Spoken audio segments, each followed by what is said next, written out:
الحمد لله والصلاة والسلام على سيدنا محمد وعلى آله وأصحابه أجمعين. الحمد لله والصلاة والسلام على سيدنا محمد وعلى آله وأصحابه أجمعين.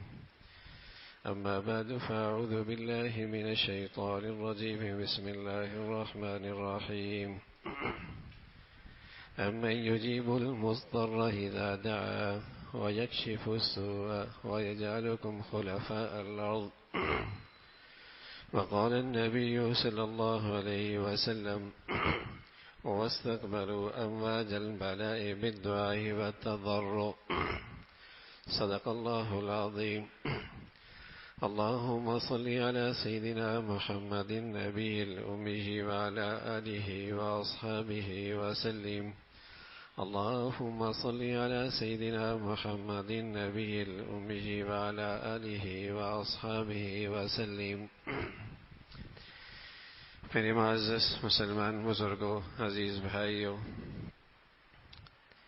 وطن عزیز جس آزمائش سے اور جن تکالیف اور مصائب سے گزر رہا ہے، ہر باشندہ اور وطن عزیز کا ہر فرد اس کا درد اور اس کی تکلیف محسوس کرتا ہے. یہ بہت بڑی آزمائش اس وقت وطن عزیز پہ ہے. 2005 کا حادثہ بھی بہت بڑا تھا، لیکن یہ آزمائش اور یہ مصائب اس سے کئی گنا بڑھے.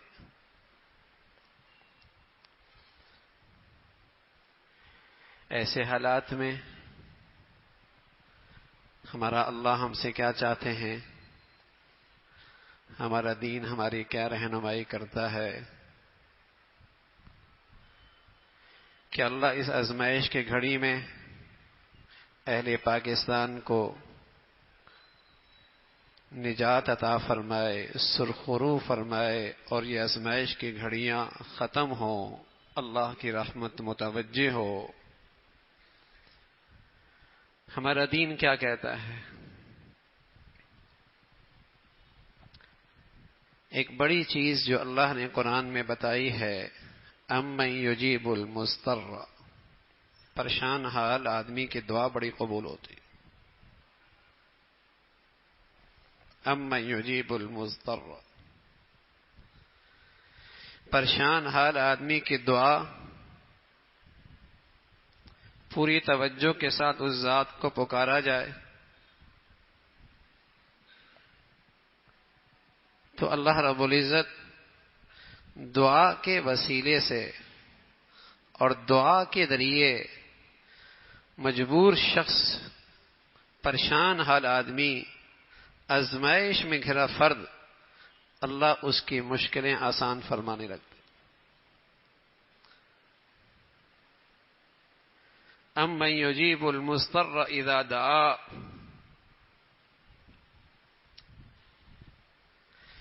آزمائش میں اللہ سے ہم اور دور ہو جائیں، پھر ڈر لگتا ہے کہیں یہ عذاب کی شکل اور دردناک خوفناک صورت کوئی اور نہ پیدا ہو جائے،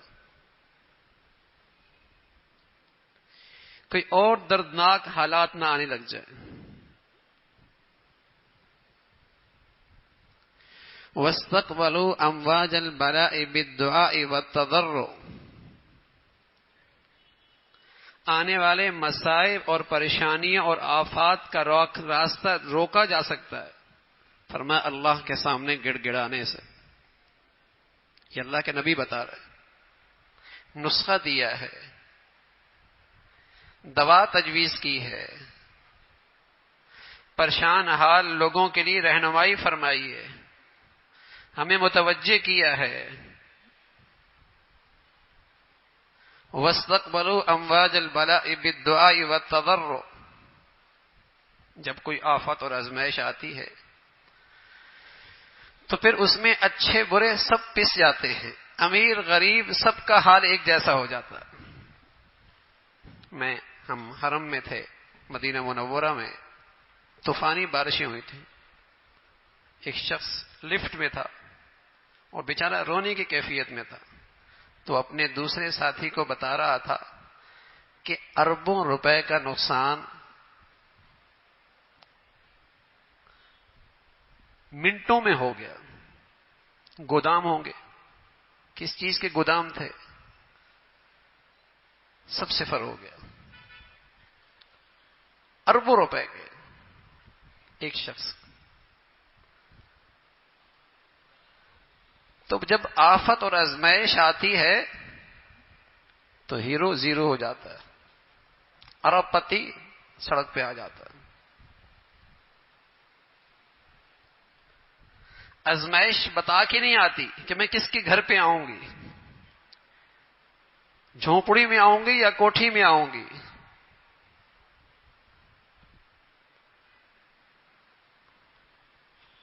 ہزاروں ایکڑوں کی زمینیں بنجر ہو گئیں، اس میں غریب بھی متاثر ہے، امیر بھی متاثر ہے. آزمائش بڑی ہے، تکلیف بڑی ہے. تو ایسے موقع پہ من حیث القوم ہمیں اللہ کی طرف رجوع کرنا ہے، لیکن یہ آواز کہیں سے آ نہیں رہی.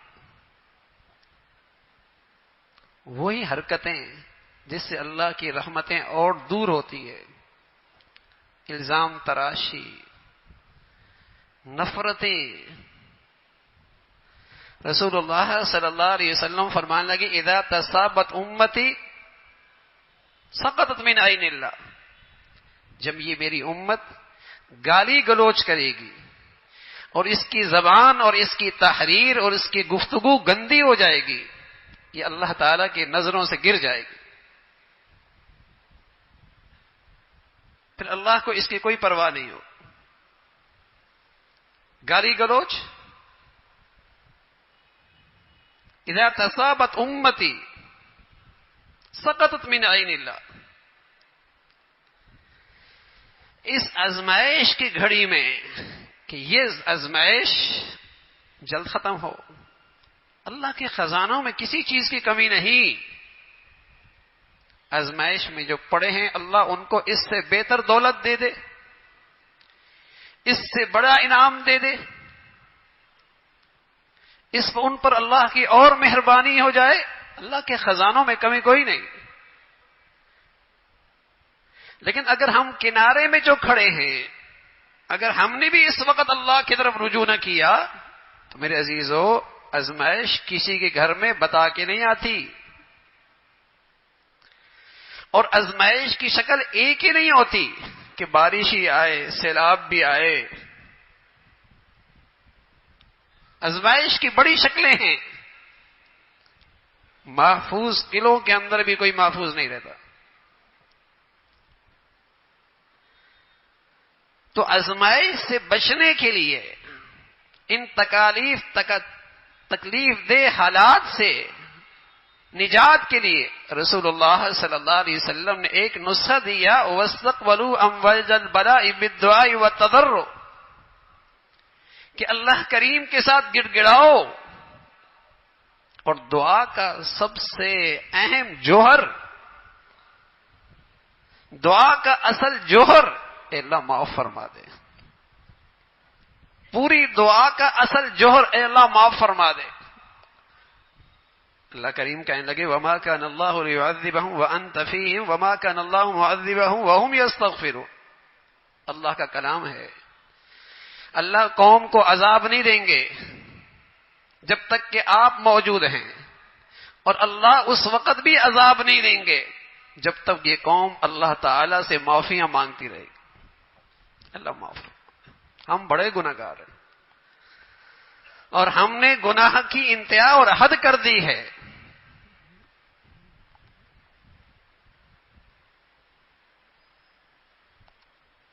کوئی انتہا نہیں رہی. کسی شعبہ میں جائیں، گناہوں کی گندگیوں کی نحوست، گناہوں کی آگ بھڑک رہی ہے. انفرادی زندگی دیکھیے، معاشرتی زندگی دیکھیے، قومی سطح پہ دیکھیے.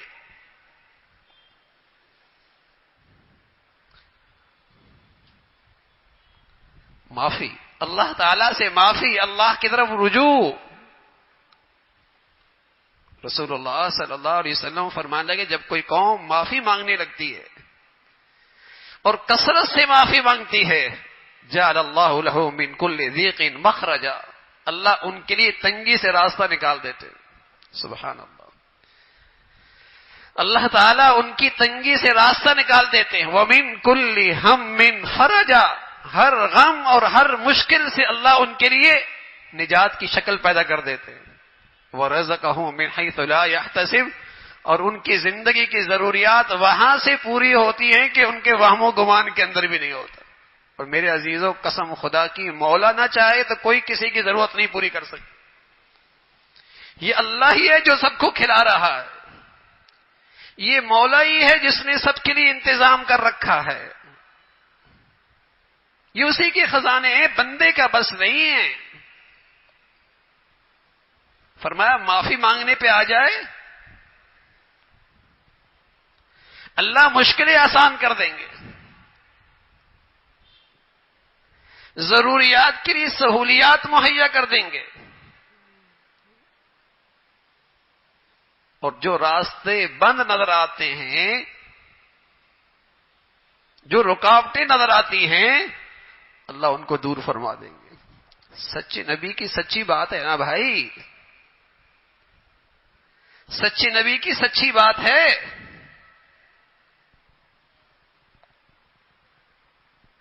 لیکن ہم نے تو یہ سوچ لیا ہے کہ مذہب کو درمیان سے نکال دو، دین کو درمیان سے نکال دو، شاید ہم خوشحال ہو جائیں گے، شاید ہماری ساری مشکلیں آسان ہو جائیں گی. ہم رقص و سرور کر لیں، ناچ گانا کر لیں، سود خوری کو عام کر دیں، بے حیائی کو فروغ دے دیں، شاید ہم دنیا کے ساتھ عزت کے ساتھ زندگی گزار لیں گے. اللہ تعالیٰ کی لاٹھی بڑی بے آواز ہے. تنبیہ کرتا ہے مولا، تنبیہ کرتا ہے مولا، لعلہم یتضرعون، آ جاؤ، لوٹ آؤ، تم میرے بندے ہو، کس غفلت میں پڑ گئے ہو، آؤ لوٹ آؤ. باپ بھی اپنے بیٹے کو فوراً غلطی پہ سزا دیتا ہے، گلی میں پڑا نوجوان گندا، اس کو تنبیہ نہیں کرتا، اس لیے کہ یہ اپنا ہے. اللہ کریم بھی جب اپنے ان بندوں کے اندر یہ غلطیاں دیکھتا ہے تو فوراً توجہ کر دیتا ہے، آؤ متوجہ ہو جاؤ، لعلہم یتضرعون، میری طرف آ جاؤ. پھر یہ آزمائشیں تمہاری بخشش کا ذریعہ، تمہاری مغفرت کا ذریعہ، تمہاری آخرت کے سنورنے کا ذریعہ. اگر اس آزمائش میں اللہ مل جائے، گھاٹا سودا گھاٹے کا نہیں ہے. ان آزمائشوں میں اللہ مل جائے تو سودا گھاٹے کا نہیں ہے. چند دنوں کی، چند مہینوں کی، چند سالوں کی آزمائش سے اگر کھربوں سال کا کیریئر سمجھ جائے، گھاٹا سودا گھاٹے کا نہیں ہے.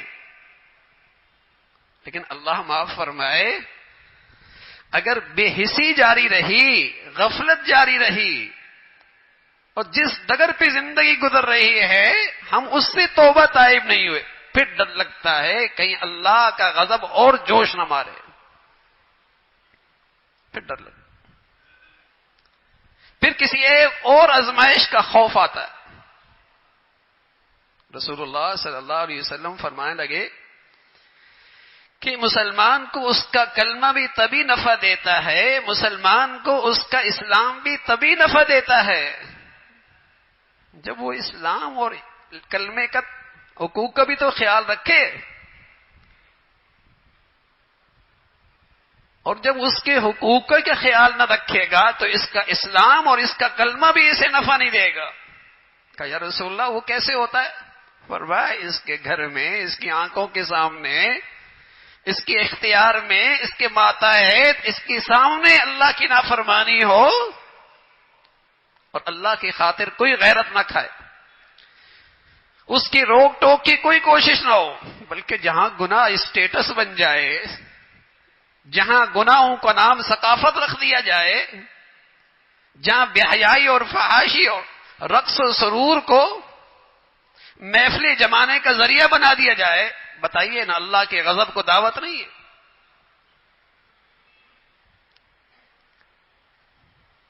نجی زندگی سے لے کر معاشرتی زندگی سے لے کر قومی سطح پر کس قدر اللہ کے ناراض کیا جاتا ہے۔ رسول اللہ صلی اللہ علیہ وسلم نے فرمایا، جب اللہ تعالی ناراض ہوں اور ان کے غصے کو آپ ٹھنڈا کرنا چاہیں،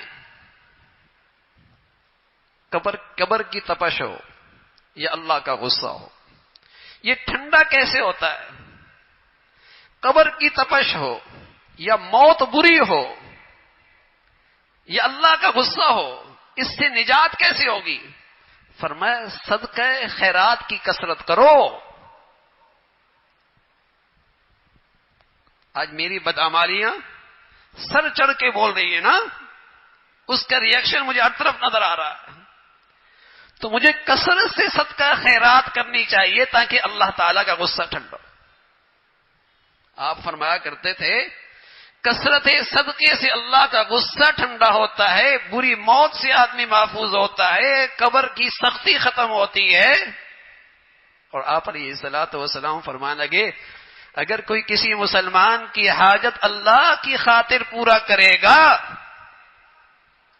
اللہ تعالیٰ اس کی 70 حاجات پوری فرمائیں گے۔ اور فرمایا اس کا کم سے کم درجہ، کم از کم درجہ اس کی بخشش ہے، 69 اس کے علاوہ ہے۔ کم سے کم درجہ اس کی بخشش ہے، 69 اس کے علاوہ ہیں۔ اس کی کسی کی حاجت پوری کر دے، غریب بھی پوری کر سکتا ہے، چھوٹے گھر والا بھی پوری کر سکتا ہے، تھوڑی آمدنی والی بھی کر سکتا ہے۔ آپ فرمایا کرتے تھے ایک آدمی ہے، اپنی گھر والی سے کہتا ہے روٹی بنا اور اسے صدقہ کر دے۔ فرمایا رسول اللہ صلی اللہ علیہ وسلم نے اس ایک روٹی کی وجہ سے اللہ 3 آدمی کو جنت میں داخل کریں گے۔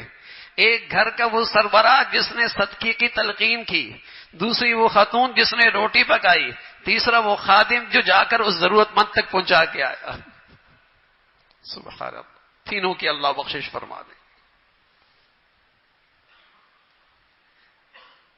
وَيُرْبِي الصَّدَقَاتِ وَيُرْبِي الصَّدَقَاتِ، اللہ کہہ رہے ہیں، اور اللہ سے بڑا سچا کوئی نہیں، اور اللہ کے کہے پر کوئی رکاوٹ نہیں ڈال سکتا، اللہ کے کہے پہ کوئی رکاوٹ نہیں ڈال سکتا۔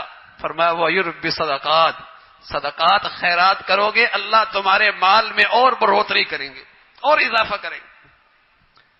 میرے عزیزو، اس وقت کی ضرورت ہے، اس آزمائش کی گھڑی میں اللہ کی طرف رجوع، استغفار اور دعاؤں کا اہتمام ہو، گھر کی عورتوں کو بھی متوجہ کریں، خود بھی اللہ کی طرف رجوع میں اضافہ فرمائیں، اور ساتھ ساتھ ہر شخص اپنی حیثیت کے لحاظ سے صدقہ خیرات کرے تاکہ اللہ رب العزت کی رحمت متوجہ ہو اور یہ آزمائش کی گھڑی ہم سے دور ہو۔ اللہ اپنے رحمت کا معاملہ، شفقت کا معاملہ، پیار کا معاملہ ہمارے ملک پہ فرمائے، لیکن اللہ معاف فرما اگر بے حسی ہوئی، اگر قومی سطح پہ اور انفرادی زندگی میں اس بے حسی کو دور نہ کیا، ڈر لگتا ہے ہم کسی اور بڑی آزمائش میں نہ گھر جائیں، کسی اور بڑی تکلیف میں نہ آ جائیں۔ غریب امیر ہر شخص اپنی سطح کے لحاظ سے اس وقت صدقہ خیرات کرے، اس کا اہتمام کرے تو اللہ رب العزت راضی ہو۔ لوگ کثرت سے الحمدللہ فون کر رہے ہیں، ملک سے بھی بیرون ملک سے بھی۔ ظاہر ہے ہر ایک سے ہماری بات بھی نہیں ہو سکتی اور ہر ایک سے رابطہ بھی ممکن نہیں ہے۔ الحمدللہ پورے ملک میں الحمدللہ اپنی حیثیت سے بہت بڑے پیمانے پہ بیت السلام کے رضاکار کام کر، اپنی حیثیت سے بہت بڑا الحمدللہ آج بھی اس وقت تقریباً 61 کنٹینر روانہ کر چکے۔ آج بھی الحمدللہ 10 کنٹینر گلشن اقبال کے دفتر سے اور 14 کنٹینر لاہور کے دفتر سے روانہ ہو رہے ہیں۔ کل 24 کنٹینر آج روانہ ہو رہے ہیں۔ نظم یہ ہوتا ہے جمعے کے دن یہ چیزیں روانہ ہوتی ہیں، پھر 3 دن ہمارے مقامی ساتھی چلتے ہیں، پھر وہ جو مقامی یہاں سے ساتھی روانہ ہوتے ہیں، مقامی ساتھیوں کی نگرانی میں جو انہوں نے 3 دن سروے کیا ہوتا ہے، منگل بدھ جمعرات، یہ پیر تک اس سروے کے مطابق ضرورت مندوں تک، میں نے عرض کیا حاجت تو اتنی ہے، انسانی آفت اتنی بڑی ہے کہ بس میں نہیں، لیکن بہتر سے بہتر جگہ پر لوگوں کی امانتیں پہنچانے کا ایک اہتمام ہوتا ہے بس، ورنہ تو یہ تو آٹے میں نمک سے بھی کم ہے امداد، کچھ بھی نہیں ہے جو ضرورت ہے اس وقت پورے ملک میں۔ منگل بدھ جمعرات وہ ساتھی سروے کرتے ہیں، ضرورت مندوں تک پہنچاتے ہیں، دور دراز علاقوں، یہاں سے جمعے کو گاڑیاں روانیاں ہوتی ہیں، وہاں ایک جگہ جا کے اکٹھا کر لیتے ہیں، مختلف اضلاع میں مختلف گاڑیاں جاتی ہیں، پھر وہاں سے چھوٹی چھوٹی گاڑیاں ٹریکٹر کی شکل میں، گدا گاڑیوں کی شکل میں، جسے کہیں کہ گھوڑوں کی شکل میں، بس اوقات کشتیوں کی شکل میں، پھر ان ضرورت مند تک پہنچایا جاتا ہے۔ جو آپریشن فوراً جاری ہیں، جہاں جہاں جیسے جیسے حالات ہیں، پکا پکایا کھانا، ٹینٹ کی تقسیم، میڈیکل کیمپ، 1 مہینے کا راشن، اور جہاں جیسے بلوچستان کے بعض علاقوں میں گنجائش مل گئی، گھر کا ڈھانچہ مضبوط پختہ کرنا، اس میں اینٹیں بنا کر، بلاک بنا کر اور ساتھ سیمنٹ دے کر ان میں تقسیم کیا جا رہا، اور پھر اس ڈھانچے کے بنانے کی نگرانی کی جا رہی ہے۔ الحمدللہ پہلی فرصت میں وہاں 60 گھروں کی ترتیب شروع ہو گئی، لیکن یہ دوسرے سطح کا بڑا کام ہے، اور پھر ان کو اپنے اپنے حالت پہ کسی درجے کاروبار کی چھوٹی سی چھوٹی شکل بنا دینا، اس کا اہتمام، اور پورے ملک میں سروے، اور پورے ملک میں رجسٹر ان بچوں کو کیا جا رہا ہے جو بے سہارا ہو گئے، چھوٹے ہیں، بے سہارا ہیں، بچیاں ہیں، بچے ہیں، ادارہ ان کی پوری کفالت کی انشاءاللہ خدمت کا ارادہ رکھتا ہے۔ اس کی الحمدللہ کام بھی شروع ہو گیا۔ اس وقت بھی ملک میں الحمدللہ 2300 بچے جو 100% یتیم ہیں، ادارہ ان کی کفالت کر رہا ہے، اور کراچی کے اندر جتنے یتیم بچے ہیں ان کی تو جیسے کہیں کہ جیز کارڈ کے ذریعے ان کے گھروں کے اندر ہر ماہ ان کی کفالت کے لیے ان کو وسائل مہیا کی جاتے ہیں، لیکن اس بڑے حادثے کے اندر بھی پورے ملک میں ایسے بچوں کو رجسٹر کیا جا رہا ہے جن کا کوئی سہارا باقی نہ رہا اور کوئی ان کا کفیل نہ رہا، تو ادارہ الحمدللہ یہ سب کچھ کر رہا ہے۔ لیکن میرے عزیزو، آپ کو اس ادارے سے اچھا کوئی قابل معتبر مل جائے اور قریبی لوگ مل جائیں، کوئی بات نہیں، ضرور ان تک رسائی کر کے اور ان کے ذریعے مدد کیجئے اور تعاون کیجئے۔ لیکن ایک ادارہ ہے الحمدللہ، یہ بھی پورے ملک میں اپنی حیثیت سے بہت بڑا جیسے کہیں کہ پیمانے پر اللہ نے اس سے کام لیا ہے، اور اس کے مخلص رضاکار الحمدللہ پورے ملک میں ہمتن مصروف ہیں، خدمت میں مشغول ہیں۔ آپ حضرات سے دعاؤں کی بھی درخواست ہے، اور ہم کثرت سے اپنے گھروں کے اندر بھی استغفار، آیت کریمہ، اللہ کی طرف رجوع، اور اپنے بچوں سے بھی اور اپنی بچیوں سے بھی اپنے گھروں سے بھی صدقہ خیرات کا اہتمام کریں۔ اس سے آفتیں ٹلتی ہیں، بلائیں ختم ہوتی ہیں، آزمائشوں سے نجات ملتی ہے، اس سے ہمارے اموال بھی محفوظ ہوں گے، ہمارے اموال میں ترقی بھی ہوگی، اور اللہ رب العزت آزمائشوں سے نجات بھی نصیب فرمائیں گے۔ اللہ رب العزت مجھے بھی آپ کو بھی جو کچھ کہا سنا عمل کی توفیق نصیب فرمائے۔ وآخر دعوانا ان الحمدللہ رب العالمین۔ ابھی جو صدقہ خیرات کی بات کی ہے، اس میں اس بات کو بھی پیش نظر رکھیں کہ یقیناً اس میں زکوٰۃ بھی لگتی ہے، اور جس ادارے کو بھی دیں وہ آپ کا قابل اعتماد ہو، تاکہ وہ پیسہ صحیح مصارف تک اور زکوٰۃ کے مستحقین تک پہنچے، اور جس کو دے رہے ہیں اسے یہ بتائیں، اعتماد ہونا اور ان کا جسے کہیں کہ اس پہ عمل کرنا یہ ضروری ہے۔ ضرورت مند لوگ ہیں، مشکلات میں ہیں، زکوٰۃیں بھی یقیناً لگتی ہیں، لیکن زکوٰۃ کے ساتھ ساتھ صدقہ ضرور نکالیں، اس لیے کہ اللہ کی رحمت جو متوجہ ہوگی اور جس سے اللہ کا غصہ ٹھنڈا ہوگا، جو اللہ کے نبی نے مشکلات سے نکلنے کا راستہ بتایا ہے، وہ کثرت صدقہ اور خیرات کے ساتھ ہے۔ زکوٰۃ تو فریضہ ہے، وہ تو دینا ہی دینا ہے، وہ تو دینا ہی دینا ہے۔ تو اس آزمائش میں جہاں آپ زکوٰۃ نکال رہے ہیں، زکوٰۃ دے رہے ہیں، وہاں چھوٹا صدقہ دو، کوئی بات نہیں، اپنی حیثیت سے ہو، آپ فرمانے لگے ایک کھجور ہی کیوں نہ ہو لیکن صدقہ ضرور ہو، اس سے اللہ کی رحمت متوجہ ہوتی ہے اور ان آفات کا راستہ رکتا ہے، آزمائشیں ختم ہوتی ہیں۔ اللہ رب العزت ہم سب کو اس کی توفیق نصیب فرمائے۔